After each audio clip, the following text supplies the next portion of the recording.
कुछ अलग है, क्योंकि उस संदर्भ में मैंने धरती आबा बिरसा मुंडा को पढ़ा।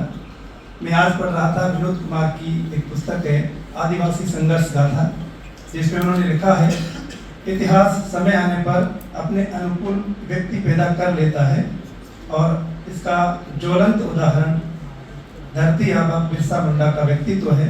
हम कह सकते हैं कि 19वीं शताब्दी का अंतिम दशक बिरसा मुंडा के नाम रहा। 15 नवंबर 1875 में वे जन्मे। 25 वर्ष की उम्र उन्होंने नहीं ली। इससे पहले ही हमारे बीच में भगवान का दर्जा उन्हें मिला। ऐसा बहुत कम हुआ है हमारे भारतीय इतिहास में। हमारे भगवान कहलाने वाले बिरसा मुंडा किसी एक क्षेत्र तक नहीं रहे। वे राजनीतिक क्षेत्र में आगे रहे, धार्मिक क्षेत्र में सक्रिय रहे, सामाजिक आंदोलन तो था ही उनका। क्योंकि मैं उनके ऊपर पूरी क्रम से जो है एक ले आया था शोध के संदर्भ में। मैं ये कहना चाहूँगा कि बिरसा मुंडा पर भारतीय इतिहास में बहुत कम लिखा गया है। मैंने जहाँ तक अध्ययन किया है, मैं साहित्य के संदर्भ में मैंने शोध कार्य किया, तो मुझे लगा कि साहित्य में तो लिखा गया है। जैसे हम आश्वेता देवी को पढ़ते हैं, उन्होंने अरण्य अधिकार नाम से एक बांग्ला में उपन्यास लिखा 1875 में, जिसका हिंदी अनुवाद जंगल के दावेदार नाम से हुआ। संजीव कुमार ने उन पर लिखा है। रणेंद्र कुमार ने गाय होता देश में मुंडा जनजाति पर लिखा है, लेकिन उस संदर्भ में उन्होंने बिरसा मुंडा को स्मरण किया है।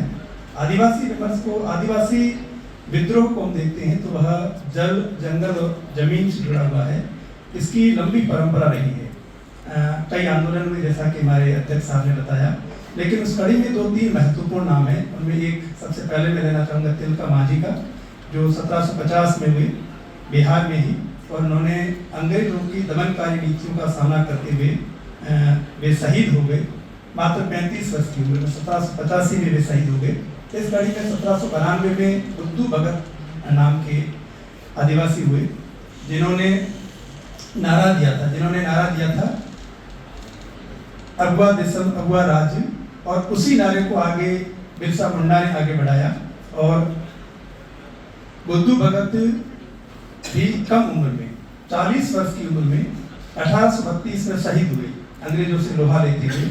और बिरसा मुंडा उस कड़ी में आदिवासी विद्रोह की चरम परिणति हम बिरसा मुंडा के उन गुलाम से देखते हैं, जो 1875 में जन्मे और बहुत कम उम्र में। मैं संक्षेप में बताना चाहूँगा, 1886 में उन्होंने ईसाई मिशनरी जो स्कूल है पाईचासा, जो जर्मन ईसाई मिशनरी द्वारा शुरू की गई थी, क्योंकि उनके पिताजी जो सुगना मुंडा और कर्मी मुंडा, उनको भी आदिवासी होने के नाते उनको ईसाई मिशनरी ने ईसाई धर्म में दीक्षित किया था। उस कड़ी में बिरसा मुंडा भी ईसाई धर्म में दीक्षित हुए, लेकिन उनको बहुत जल्दी ही समझ में आ गया। 1886 से 90 तक वे उस जर्मन मिशनरी स्कूल में पढ़े, और 1890 में उनको लगा कि इनका उद्देश्य कुछ और है, इनका उद्देश्य धर्मांतरण है, और उन्होंने इसका विरोध किया, तो उनको स्कूल से निष्कासित किया गया। इस कड़ी में उन्होंने 1890 में ही जो है उनका विरोध करना शुरू किया। उनके उल गुलाम का अगर हम कारण देखें, उल गुलाम के कई कारणों में एक बड़ा कारण जो है, उनके 2 चरण है। पहला चरण 1894-95 में शुरू हुआ, और 1894 में एक अधिनियम निकला था, भूमि अधिग्रहण अधिनियम, जिसकी शर्त थी कि सरकार जब चाहे निजी जमीन को हथिया सकती है, उसका अधिग्रहण कर सकती है, और उसके बदले में उसको मुआवजा दिया जाएगा। मुआवजा मिलना अलग बात है, और आदिवासियों का विस्थापन एकदम अलग बात है। जल, जंगल, जमीन की लड़ाई आज भी लड़ी जा रही है। ऐसी स्थिति में बिरसा मुंडा ने उल गुलाम यानी एक महाविद्रोह की घोषणा की, और अंग्रेजों के खिलाफ खड़े हो गए। और भी कई कारण थे, ईसाई मिशनरियों द्वारा आदिवासियों का धर्म परिवर्तन, इसके अलावा अदालती पक्षपातपूर्ण निर्णय, और उनका खूंटी फूट जो भूमि पर स्वामित्व वो छिन गया।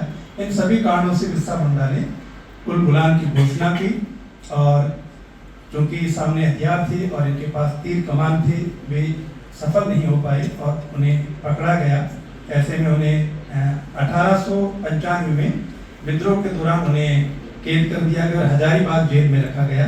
2 वर्ष तक वे हजारीबाग जेल में रहे, और फिर वहाँ से मुक्त होने के बाद में पुनः उन्होंने उल गुलाम का दूसरा चरण शुरू किया, और वो क्रिसमस दिवस का पहला दिन था।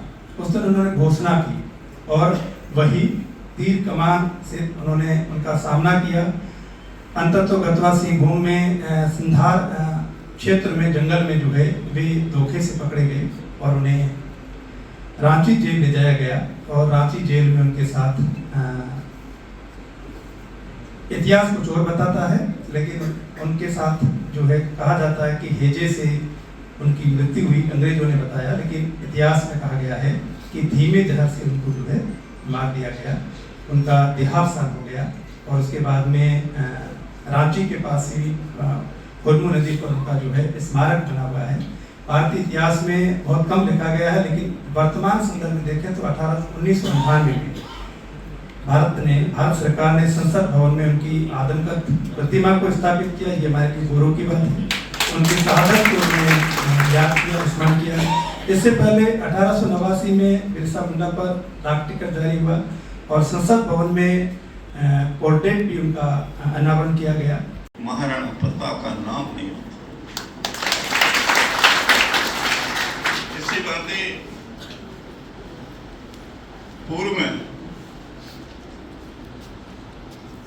कोटा में कोटिया भील राजा हुआ है कि उसका सिर तलवार से अलग कर दिया था, मगर फिर भी वो लड़ते रहे।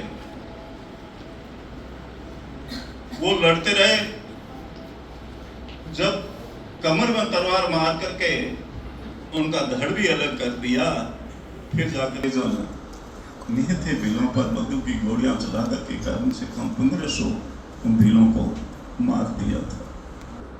बालिका कालीबाई का नाम भी इतिहास में अमर है। इतिहास में देश की रक्षा करने में बढ़कर चढ़ करके भाग लिया है और कहीं भी महाराणा प्रताप को मुगलों के सामने सिर झुकाने नहीं दिया, तो उसमें आदिवासियों का ही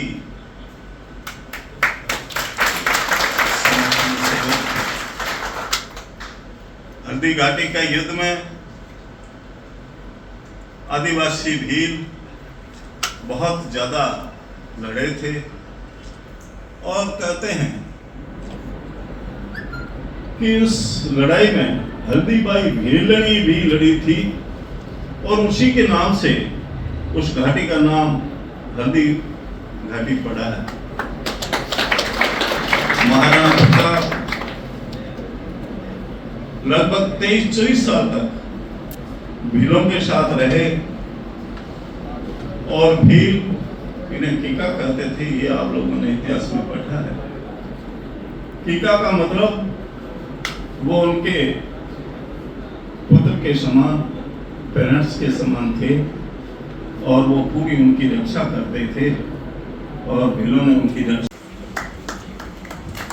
बहुत व्यस्त समय में से समय निकालकर एडीएम साहब हमारे बीच पधारे हैं। आपका बहुत बहुत साधुवाद। कार्यक्रम के